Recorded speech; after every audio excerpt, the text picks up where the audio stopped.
the Russian army has opened a new front. The advance on Kharkiv has begun from an unexpected direction. Let's move to the Kurakhove direction. On the eastern flank, Russian troops, through further advancement and persistent assault operations, have taken control of the southeastern part of the settlement of Dnipro. This information is confirmed by footage published by the Ukrainian side, showing attacks on forward Russian positions using FPV drones. However, according to reports from some sources, the village of Dnipro is already fully under Russian control, and cleanup operations are currently underway to secure Russian units in the occupied positions, though there is no ground confirmation yet. On the southern flank, heavy fighting continues without significant changes, with Ukrainian forces on the approaches to the settlements of Konstantinopol and Uladki.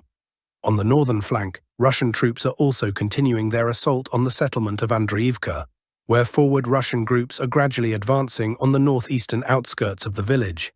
Next, the Pokrovsk direction. On the left flank, Russian assault units have advanced approximately 1.5 kilometers from the settlement of Novoandreevka, and, breaking through the defenses of the Ukrainian armed forces, have taken control of half of the village of Sribne. Additionally, Russian troops have continued their movement westward and have already begun the assault on the neighboring village of Zaporizhzhia, while also attempting to advance toward the eastern outskirts of the settlement of Preobrazhenka. Simultaneously, slightly to the north, intense clashes continue in the settlement of Nadezhdinka, where Russian forces already control the entire territory of the single-story residential area, while the UAF maintains a presence only on the northern outskirts of the village near the farms. On the approaches to the southwestern borders of Pokrovsk, Russian troops have regained control of previously lost positions on the southeastern outskirts of the settlement of Udakna. Currently, fighting is ongoing for the 377th kilometer railway station and toward the Udakna railway station located in the center of the village. Additionally, intense clashes with Ukrainian forces are reported in the area of the settlement of Kotlina, where the UAF is attempting to slow down the advance of Russian forces toward the western administrative borders of Pokrovsk. Heavy fighting also continues on the eastern outskirts of the settlement of Zverevo, but without significant progress from either side. At the same time, on the right flank of the Pokrovsk direction, the settlement of Baranovka has come under the full control of the center group of forces. This was reported today in the daily briefing by the Russian Ministry of Defense. Furthermore, according to available data, the neighboring village of Vodian-Druy is also under Russian control, from where assault groups are actively attacking toward the village of Berezivka. This opens the way for Russian units to advance to the settlement of Novopoltavka, located along the H-32 highway. Capturing this settlement would allow Russian forces to outflank the UAF grouping in Konstantinovka, bypassing the main defensive line built southeast of the highway. It is also reported that forward Russian groups from Baranovka are consolidating on the approaches to the neighboring settlements of Tarasivka and Zelin Pol, which opens a path to the settlement of Oleksandropil and the possibility of attacking further into the rear of Ukrainian forces located in the Toretsk area. We continue to monitor the situation. Next, the Toretsk direction. Here, Russian units have regained control of positions on the northeastern outskirts of the Fomika microdistrict, previously lost during a UAF counterattack, which we discussed in the January 28 update. This information is confirmed by footage published by the Ukrainian side, showing attacks on forward Russian positions using FPV drones. Next, the Kupiansk direction. Today, the Russian Ministry of Defense reported that, as a result of successful offensive actions, the settlement of Novomlinsk, located on the western bank of the Oskil River, has come under the full control of the West group of forces. Additionally, the pro-Ukrainian resource Deep State confirms information about the advance of Russian forces in the area of the village of Zakidne toward the settlement of Kindrashivka, as we discussed in the previous update. It is also reported that Russian troops have crossed the Oskil River at another location. Forward groups crossed the river on a section approximately 3.5 kilometers wide and have taken up new positions on the approaches to the southern outskirts of the settlement of Topoli.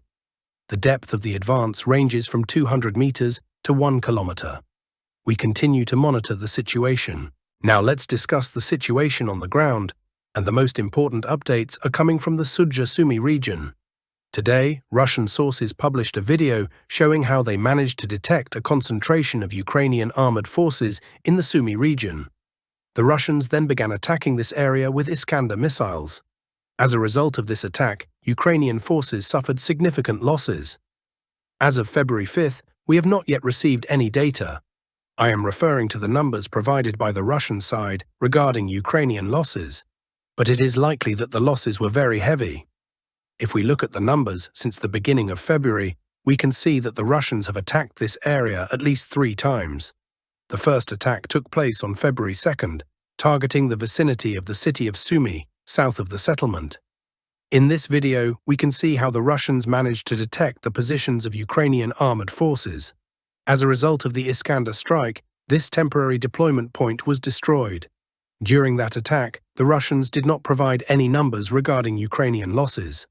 On February 4th, that is, yesterday, another attack took place south of the settlement of Pisarivka.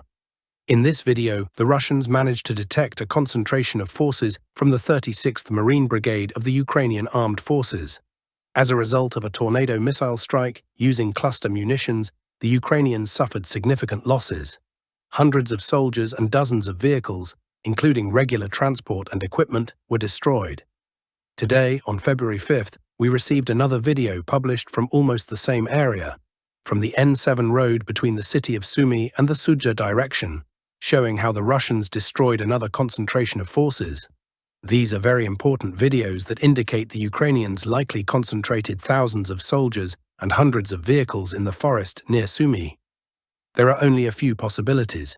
Either the Ukrainians are planning to launch another wave of offensive operations, or they are waiting for a Russian counterattack. In the second case, it is a very logical and smart move by the Russians to destroy these reserves. Once these reserves are destroyed, the Russians can begin their offensive. And perhaps the next offensive could be the final one, leading to the complete collapse of Ukrainian defenses and forcing the Ukrainians to begin a retreat. Now let's move further and discuss the situation in the north. In the Kupiansk direction, over the past night, we received probably the largest number of icons with flags from this area. We have 4 icons, as you can see, so let's discuss them in detail, starting with the southernmost one. Russian and pro-Ukrainian sources reported that the Russians managed to improve their positions and move closer to the settlement of Kindrashivka. We also received an icon with a flag from the settlement of Novomlinsk. This information was provided to us by the Russians. We received a message about the successes of the western group of Russian armored forces in the Kupiansk direction. The assault troops of the 25th Separate Motorized Rifle Brigade are completing the cleanup of the settlement of Novomlinsk. Perhaps today the Russian Minister of Defense will confirm this information.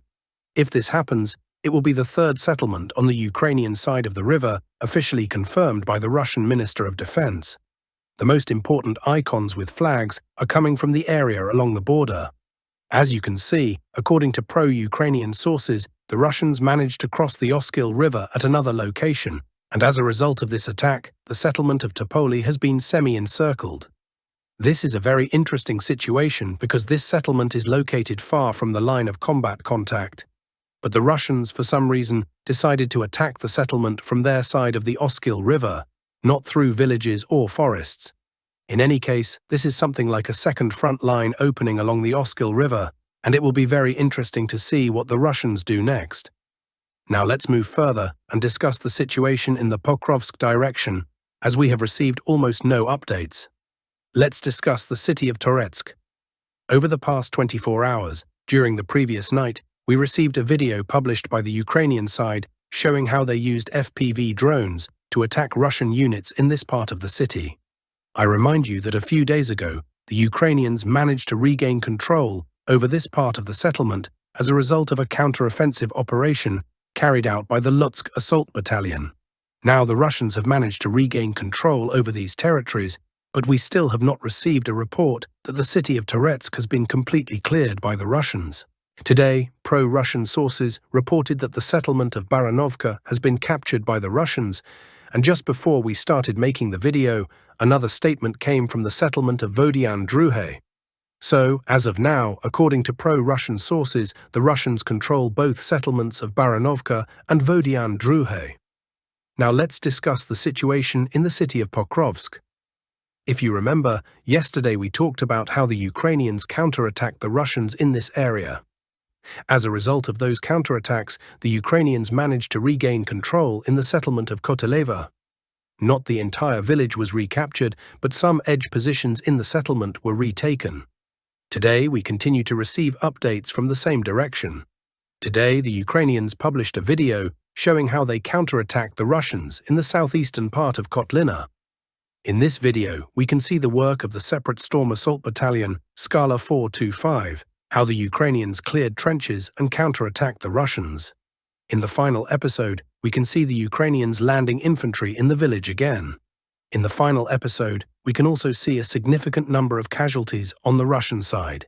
This is another piece of evidence, another video confirming Ukrainian control over this territory. Furthermore, today we received another video from the area of Pishchan. If you remember, yesterday we discussed how the Ukrainians managed to enter the settlement, but were ambushed by Russian FPV drones, resulting in significant Ukrainian losses. Today we received another video and have adjusted the map in favor of Ukraine based on this footage. In this video, we can see how the Ukrainians attacked Russian units from this position. This is a Ukrainian tank that approached some line of combat contact, and from this position, the Ukrainians bombarded Russian units. The Ukrainian tank was located here, and the Ukrainians were attacking in a western direction, possibly targeting positions here. Based on this video, we have adjusted the map to show the location of the Ukrainian tank. We can see that when the Russians halted their offensive operation in the Pokrovsk direction, the Ukrainians launched counterattacks, and as a result of several counterattacks, the Ukrainians managed to improve their positions. Along the Pokrovsk agglomeration, a very interesting situation is developing in the Dnipro direction, where heavy clashes are ongoing. Currently, there are intense battles for the settlement of Nadezhdenko. Both the Ukrainians and the Russians understand the strategic value of this area. If we look at the numbers since the beginning of February, we can better understand the situation here. Over the past 5 days, we have received several geolocations. One of the geolocations comes from the northern part. In this video, we can see how the Ukrainians bombed and attacked Russian positions with drones, which allowed us to adjust the map in favor of Russia. A few days ago, on February 3rd, we received a video showing how the Ukrainians attacked the southwestern part of the settlement, how they managed to reach this area in a Bradley, and how they landed infantry. We can see that the Ukrainians were trying to take control of several buildings here. However, the Russians attacked this vehicle with an anti-tank missile, forcing the Ukrainians to retreat. Based on this video, we have not adjusted anything yet, but we will likely need to do so. Today we received another video showing how the Ukrainians, possibly in the same Bradley, tried to outflank the Russians from the southeast and east. However, the Russians managed to establish a minefield, and the Bradley was destroyed. Summarizing everything, we can see that over the past several days, the Ukrainians have been counterattacking in the southwestern part of the settlement. Today we see that the Ukrainians attempted to attack in the northeastern part of the settlement with the aim of encircling the Russians currently located in Nadezhdenko. But that vehicle was destroyed. Once again, all of this confirms that there are very heavy clashes in this area. As of now, the Russians control the settlement, but no one knows how the situation will change in the coming days. Now let's move further. As for the Kurakhove direction, over the past 24 hours, we have not received anything significant, just regular activities.